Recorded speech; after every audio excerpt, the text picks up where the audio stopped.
How do you sum it up? We've got a W, let's get out of here. Yeah, we thought coming into it, it's an awkward one. Obviously they had a few down. And you'd always rather play a team at full strength because just human nature is to back off a little bit. And then obviously being Christmas time. So it's a really funky time of the year to play at home because your entire crowd is in Christmas party mode, and as they should be.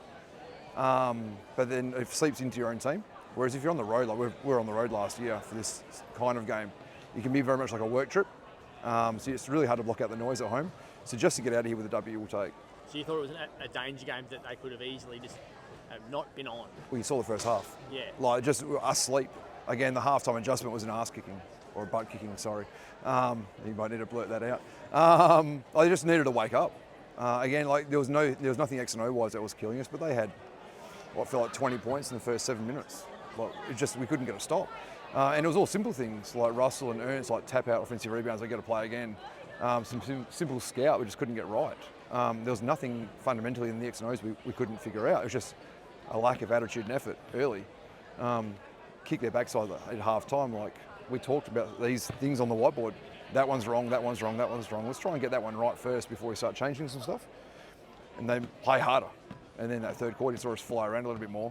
And all of a sudden we're out by 10 and we're playing a track meet. So, yeah, just a little bit of sleep in the first half.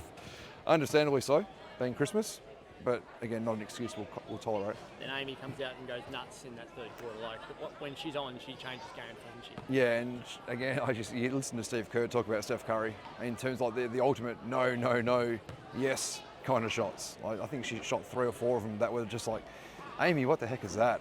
And then it goes in. And it's like, well, all right, cool. So you're mid-sentence to your bench, that's not a shot we like, splash. So we'll ride the hot hand, I guess. But geez, she was incredible.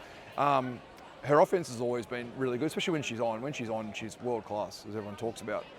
It was her defensive end that we liked way more. That'll go way more unrecognised. Because obviously when she plays offense, it's very highlight reel worthy. I thought some of the defensive things she did, especially in that third quarter when she was really on, like she was the first player on the ground, getting to loose balls, like that was the stuff we were way more impressed with. We know what she's going to do on offense, but if she's going to make it to the Opals and make it to the next level, it's the defensive end she's got to sort out, and she did a great job of that today. So did you speak to her about that Opals defensive work when she missed out on the squad? We never mentioned the Opals, but certainly like in our intro meetings, mid-season meetings, exit meetings, there's always like the offensive end's great. Like we can clean up some things here and there. But again, if you're going to make it to the next level and out of here, can we play D? And again, I thought her attention to detail the last 5 or 6 weeks, and especially today, was really, really good. Your team's starting to find that everyone's got a role now. You can see what they understand what's required of them on court now. It's really obvious. Yeah. How important is that ability for them to understand that now, rather than just being 5 people on the court? They're a real group now. Yeah, like we kind of thought that early. Even though I think we talked, we were 3-0 and weren't really impressed with how we were playing. We were still trying to get a feel for the roster. But we had last year in our head of 2-5. Like took to game 7, we changed some things drastically.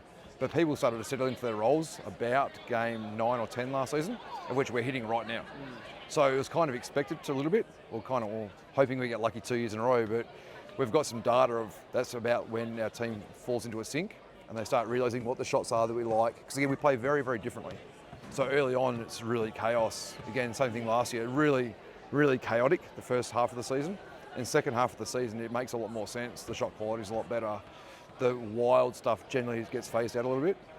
So we thought from last year, we'd have a similar result this year. To be second at Christmas, like it's a good position to be in. And I don't reckon you would have been necessarily anticipating it.